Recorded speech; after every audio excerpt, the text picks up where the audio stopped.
Zaporizhzhia से अहम खबर सामने आ रही है। ज़ैपोरिज़िया का हमने थोड़ी देर पहले जिक्र किया, जहां यूक्रेनी पोस्ट पर रूस ने एयर स्ट्राइक कर दी है। रूसी हमले में यूक्रेनी एम्युनिशन डिपो तबाह हो गया। रूसी हमले के बाद यूक्रेनी तोपखाने में विस्फोट की खबर सामने आ रही है। तो देखिए, ज़ैपोरिज़िया में अब एक बड़े मोटिव, बड़ी मंशा के साथ रूस की सेना आगे बढ़ती हुई नजर आ रही है ग्राउंड पर।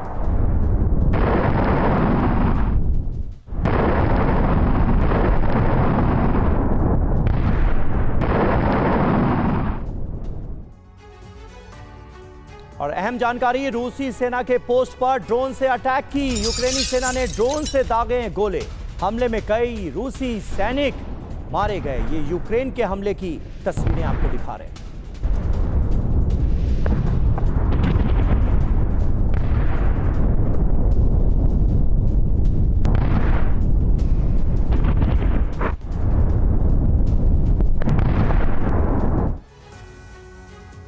तो देखिए, रूस के रोस्तोव पर यूक्रेन ने ड्रोन अटैक किए हैं। रोस्तोव में शॉपिंग सेंटर पर बारूदी प्रहार हो गया।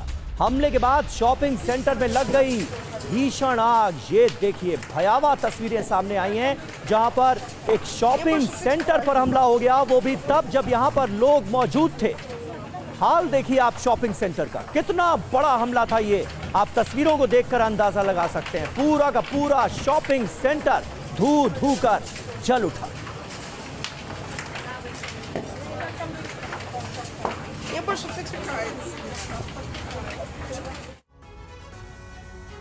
और यूक्रेन युद्ध को लेकर एक बड़ी भविष्यवाणी सामने आई है। अब वो खबर आपको दिखाने जा रहे हैं। यूक्रेन युद्ध को लेकर पूर्व कमांडर वालेरी की ये भविष्यवाणी है। वालेरी ने कहा, यूक्रेन रूस युद्ध 2034 तक चलेगा, 2034 तक। वालेरी ने कहा, यूक्रेन युद्ध का नया दौर शुरू हो चुका है।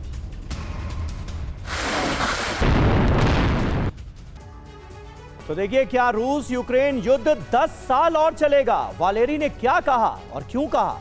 भीषण युद्ध 2034 तक चलेगा, ये वो कह रहे हैं। संघर्ष नए दौर में प्रवेश कर चुका है। अगले 10 साल तक टकराव चलेगा। वालेरी की नसीहत क्या है? यूक्रेन रक्षा रणनीति में बदलाव करे, संसाधन को प्रभावी ढंग से जुटाए। बुनियादी बदलाव की जरूरत है। अब ये वालेरी जालुजनी आखिर कौन है? यूक्रेन के पूर्व कमांडर इन चीफ हैं ये, और उनकी तरफ से ये कहा जा रहा है कि अब बुनियादी बदलाव की जरूरत है। और किस तरह का ये बुनियादी बदलाव होगा, यूक्रेन को क्या करना चाहिए, मनीष क्या कहने और बताने की कोशिश है। और यूक्रेन की कमजोरी की तरफ भी वो इशारा कर रहे हैं, कहां पर उसे और काम करने की जरूरत है, ये भी बता रहे हैं। देखिए, सबसे बड़ी बात है कि यूक्रेन के पूर्व आर्मी चीफ वालेरी जालुजनी ये बताने की कोशिश कर रहे हैं कि यूक्रेनियन को चारा की तरह खत्म मत करो।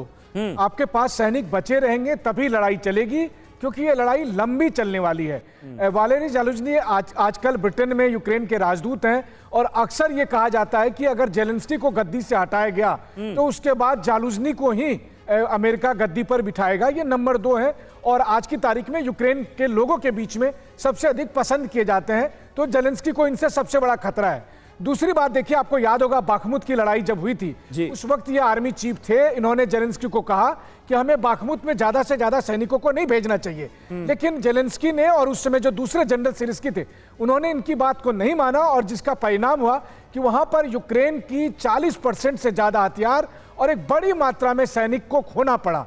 और उस समय जालुजनी की बात सही साबित हुई। तो मुझे लगता है कि जनरल जालुजनी का यहाँ असेसमेंट सही है।